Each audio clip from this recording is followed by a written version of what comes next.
Je demanderai au gouvernement de préparer une série de règlements et une série de lois. Une série de règlements sur des sujets comme le regroupement familial que nous limiterons drastiquement, la question de la fraude qui sera engagée tout de suite, je viens de le dire, et nous stopperons immédiatement toutes les régularisations massives de sans-papiers. Ça, c'est pour les règlements que le gouvernement préparera immédiatement au lendemain de l'élection. Et puis des lois qui vont demander quelques semaines de plus pour voter au Parlement, les expulsions qui doivent être facilitées, l'aide médicale d'État qui sera supprimée, sauf cas d'urgence, et enfin l'asile qui sera réformé. Ce moratoire et ces lois vont exiger des précautions parce que nous avons affaire depuis une vingtaine d'années à une accumulation de jurisprudence européenne, Convention européenne des droits de l'homme, la Cour de justice nationale, le Conseil constitutionnel, le Conseil d'État, qui peuvent nous interdire de prendre des mesures dont nous avons besoin sur les sujets que je viens d'évoquer. Et donc voilà pourquoi je propose cette protection constitutionnelle, ce bouclier constitutionnel à l'occasion du référendum qui sera proposé au mois de septembre. Un programme qui finira aux archives comme toutes les promesses de ses prédécesseurs. Dans cette vidéo de Michel Barnier, on se demande s'il est chez les Républicains au Rassemblement National. Ces propositions incluent un moratoire sur l'immigration, une limitation drastique du regroupement familial,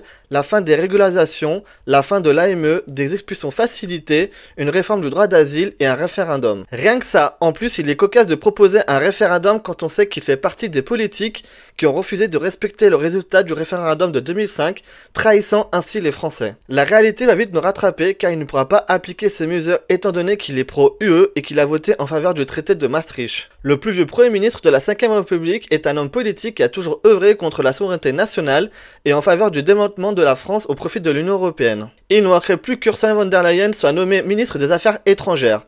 Pour information, la gauche prévoit de déposer une motion de censure à son encontre.